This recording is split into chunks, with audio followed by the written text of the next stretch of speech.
Good morning. This is Father Stephen Kelly from St. John's Church in Detroit. We're continuing our series of daily morning meditations where we generally look at one or another of the lessons that are assigned for morning or evening prayer, what is known as the daily office lectionary. And for today, for Thursday, I want to take a look at the first lesson that's assigned for morning prayer. And we're jumped into the book of the prophet Nehemiah. And this is all the stories of the restoration of the people to the kingdom of Israel. Nehemiah is a prophet. He's been serving the king in Babylon. He's kept, of course, being a member of the original covenant, but he's serving the king. But it's time for him to go and join his people in the Holy Land. And so this is the story of him telling the king in a roundabout way why he needs to go. So it's Nehemiah 2, beginning at verse 1. And it came to pass in the month Nisan, the 20th year of Artaxerxes the king, that wine was before him. And I took up the wine and gave it unto the king. Now I had not been before time sad in his presence. Wherefore the king said unto me, Why is thy countenance sad, seeing that art thou sick? This is nothing else but sorrow of heart. Then I was very sore afraid. And I said unto the king, Let the king live forever. Why should not my countenance be sad, when the city, the place of my father's sepulchres, lieth waste, and the gates thereof are consumed with fire? Then the king said unto me, For what dost thou make request? So I prayed to the God of heaven. And I said unto the king, If it please the king, and if thy servant had found favor in thy sight, that thou wouldest send me unto Judah, unto the city of my father's sepulchres, that I may build it. And the king said unto me, the queen also sitting by him, For how long shall thy journey be? And when wilt thou return? So it pleased the king to send me, and I sent him a time.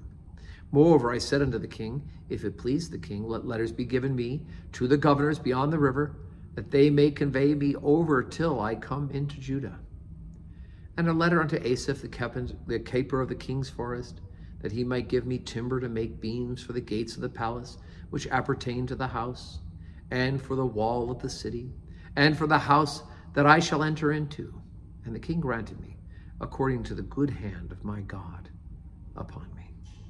So it's interesting, because what does he do? He prays about it before he answers when the king asks, What are you requesting?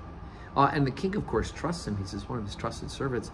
And even though he's sad to see that Nehemiah is sad, interestingly enough, his other concern is not that he allow him, but when are you coming back? What time are you talking about? And in ancient times, to travel from a big city like Babylon to a city in Judah, Jerusalem, of course, that's a long journey. We're not talking about getting on an airplane or a train or a car. It's a long journey by animal and by foot.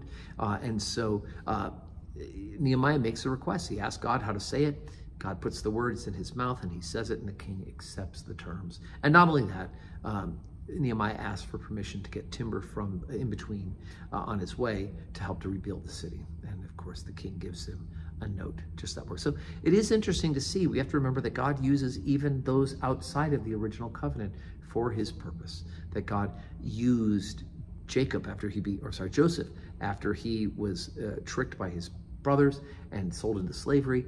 God used Jacob to save the people of Israel from a famine and to house them safely, right? All sorts of ways in which God takes what is otherwise seems to be impossible and seriously dangerous situations, and God takes them and he can make good out of them. So if you're going through a really rough patch, continue to be faithful to God and ask him to use the tough situation you're in to his greater honor and glory. How can I be of your service, Lord, even in this situation?